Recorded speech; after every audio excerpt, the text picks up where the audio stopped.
ہم نے مختلف مکاتب فکر کے علماء سے بات کی اور ان کا موقف معلوم کیا، جبکہ کچھ علماء اپنا موقف مختلف پلیٹ فارمز پر دے چکے ہیں، وہ بھی ہم آپ کے سامنے رکھیں گے۔ ان میں سے متعدد علماء کو محمد علی مرزا سے شدید اختلاف ہے، ان پر کھل کر تنقید کرتے ہیں اور ان کے انداز بیاں کے بہت بڑے ناقد ہیں، پھر بھی موجودہ مقدمے پر انہوں نے کھل کر رائے دی اور اس معاملے پر محمد علی مرزا کی حمایت کی۔ انجینئر نے اگر یہ کہہ دیا تو اس پہ یہ اعتراض تو کیا جائے گا کہ عیسائی ایسا کہتے ہیں کہ نہیں کہتے۔ یہ اعتراض نہیں کیا جائے گا کہ انجینئر نے نبی کی توہین کی ہے، کیونکہ انجینئر علی مرزا نے خود معاذ اللہ نقل کفر نہیں کہا ہے، کسی اور کی طرف نسبت کی ہے۔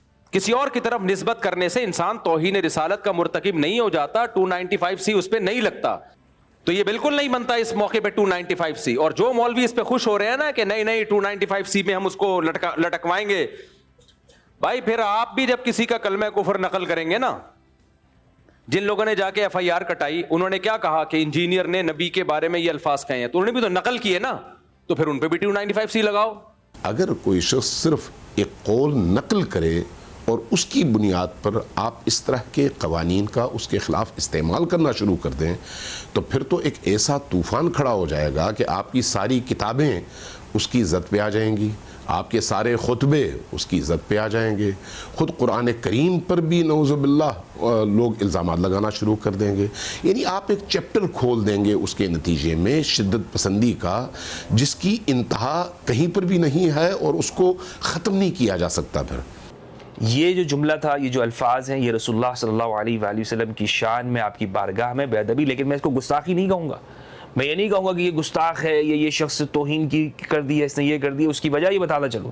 میرا کوئی حق نہیں پہنچتا کہ میں کسی کو گستاخ رسول ڈکلیئر کروں، کسی کا کوئی حق نہیں پہنچتا۔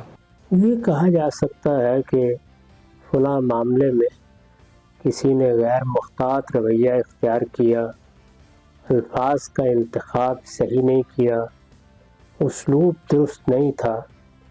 اس طرح کے معاملات بارہا ہو جاتے ہیں۔ ان میں بڑوں کا کام یہ ہے کہ وہ توجہ دلائیں۔ یہ تربیت کا موضوع ہے۔ اگر کسی موقع پر اس سے کوئی تجاوز ہوا ہے تو زیادہ سے زیادہ تنبیہ جاری کی جا سکتی ہے۔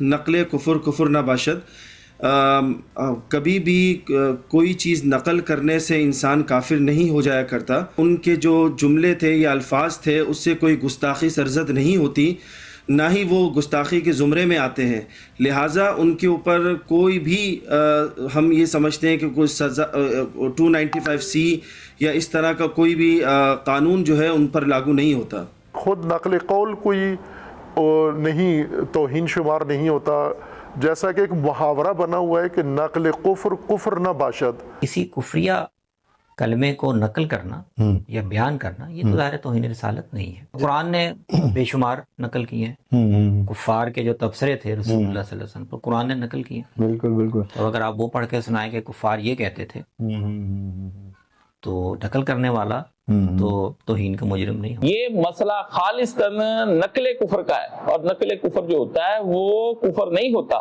نقل کفر تو اللہ کے بندے، آپ کو یہی سمجھنی ہے کہ اللہ تعالیٰ نے قرآن مجید میں کافروں کے قول نقل کیے ہیں کہ کافر یہ کہتے ہیں، یہود یہ کہتے ہیں، نصارہ یہ کہتے ہیں، ساری دنیا یہ کہتی پھرتی ہے۔ یہ نقل کفر جو ہوتا ہے وہ کفر نہیں ہوتا۔